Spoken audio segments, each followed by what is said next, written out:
Quiero enviar mis condolencias a la familia, a los amigos, a los vecinos del alcalde Carlos Manso.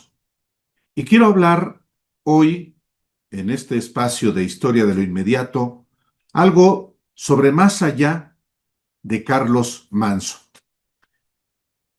Nadie puede negar, menos el gobierno de Claudia Sheinbaum, que existe inseguridad y violencia grave en amplias zonas de México. Es un problema estructural, el principal del país.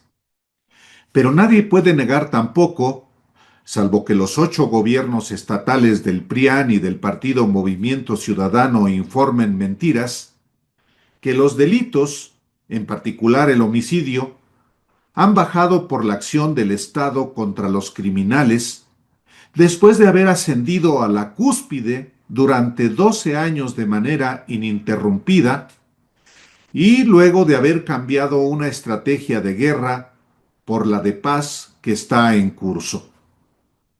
Ya se sabe, un crimen de alto impacto, como el asesinato del alcalde Carlos Manso Rodríguez en la plaza pública de Uruapan, en Michoacán, o el del líder limonero Bernardo Bravo días antes, genera la percepción de que la acción del Estado no es eficaz en todo el país y que, atizado por campañas mediáticas, quiere hacer creer que México está en llamas y que el crimen lo gobierna para, además, generar la ficción de que con Felipe Calderón y Enrique Peña Nieto estábamos mejor que ahora. Pero México no está en llamas ni lo gobierna el crimen. Ninguna persona seria que acopia y analiza información concluye eso. Solo mentes enfermas o perezosas que odian los datos creen esa propaganda. Y los hay peores, los que a sabiendas de la información fabrican realidades alternas para manipular por razones políticas e ideológicas. Claro que el gobierno de la República, los gobernadores y presidentes municipales actuales, del partido político que sean, son los responsables de garantizar la seguridad de los habitantes y la vigencia del Estado de Derecho. Pero son los nostálgicos los que retoman a cada rato la cantaleta de que Calderón sí era valiente y que falta mano dura. No dan las condolencias ni a la familia del ejecutado, porque eso es lo que menos les importa. Hay que volver a explicarlo.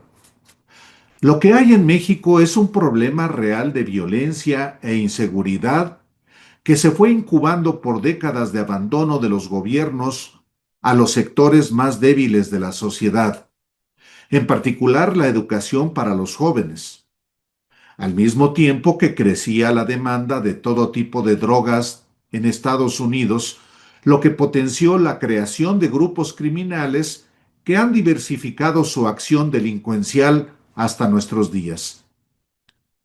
Antes del 2006, México tenía ya problemas de inseguridad y de violencia en numerosas zonas del país. La Ciudad de México llegó a su cúspide en 1994. Pero la guerra de Calderón, improvisada irresponsablemente tras el fraude electoral, sí fue un parteaguas que disparó el reguero de cadáveres y cubrió de sangre el territorio nacional. El propio Carlos Manso lo enfatizó cuando fue diputado federal de Morena y cuyo hermano es actualmente subsecretario de Gobierno de Michoacán. Esta estrategia bélica no fue solo usar de manera inconstitucional, no se olvide, a las Fuerzas Armadas contra los grupos criminales y la población misma, ni que Genaro García Luna protegiera a uno de los cárteles, el de Sinaloa, ni fue soltar balazos sin planeación que mataran a inocentes, sino la política económica que privilegió a las élites a costa de los sectores más vulnerables, sobre todo los jóvenes, en un cambio de modelo de nación distinto y distinguible como el que hoy está en marcha. La estrategia de guerra improvisada de Calderón, está más que probado, es la que detonó la violencia que aún padece México porque la continuó Peña Nieto con sus propios matices. Sí, a muchos no les gusta esto, pero así es. Solo hasta el 2018 se puso en marcha una estrategia muy distinta. Se podrá criticar la frase de abrazos, no balazos, y aún, si se quiere, la falta de más acciones contundentes de Andrés Manuel López Obrador. Hasta el saludo a la madre de Joaquín Guzmán lo era, como si la señora hubiera sido un capo. Pero hubo una orientación distinta para enfrentar el fenómeno criminal. Las cifras oficiales proveídas por las fiscalías estatales, que otras deben tomarse en cuenta, registraron que se contuvo el ascenso de los delitos en 2019, en el primer año del gobierno de López Obrador, particularmente el homicidio doloso. Y en el sexenio se observó una tendencia a la baja, una característica que se consolidó en el primer año de la presidenta Claudia Sheinbaum hasta alcanzar una caída de 32% en octubre. Es obvio que todavía no está bajo control la delincuencia en México, ni mucho menos, pero es una mentira o una necedad afirmar que estamos peor que antes del 2018, cuando los delitos alcanzaron su máximo, razón por la que muchos mexicanos exploraron una opción de gobierno distinta a la del PRIAN. López Obrador, en efecto, no cumplió su promesa de serenar al país. No le alcanzó el tiempo. Pero el Plan Nacional de Paz y Seguridad, que anunció el 14 de noviembre de 2018, hace justamente 7 años, sí marcó un cambio de fondo con la estrategia de guerra de Calderón y Peña, sobre todo en la política social para ir a las causas de la inseguridad y de la violencia, incluyendo la impunidad.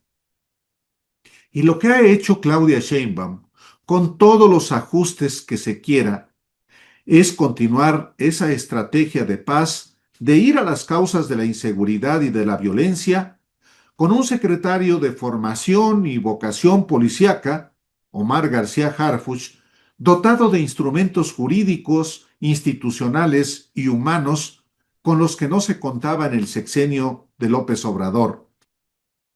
Podrá haber ajustes y reforzamiento de la estrategia, pero no cambio sustantivo en la misma para que la presidenta y su gobierno cumplan con su responsabilidad de seguir disminuyendo la violencia. Esta estrategia, es importante subrayarlo, es parte de un modelo de nación y de desarrollo distinto al que impulsa el PRIAN. La guerra, por ello, no es opción para la presidenta de México, pero sí para los nostálgicos de la mano dura. ¿Por qué los gobiernos del PRIAN y de MC no aplican esa estrategia en sus estados? En Guanajuato, por ejemplo, líder nacional de asesinatos por ya muchos años. O en Jalisco, donde habita el cártel Jalisco Nueva Generación. O en Coahuila, en Chihuahua, en Durango, en Nuevo León, en Querétaro, en Aguascalientes. Gracias el día de hoy.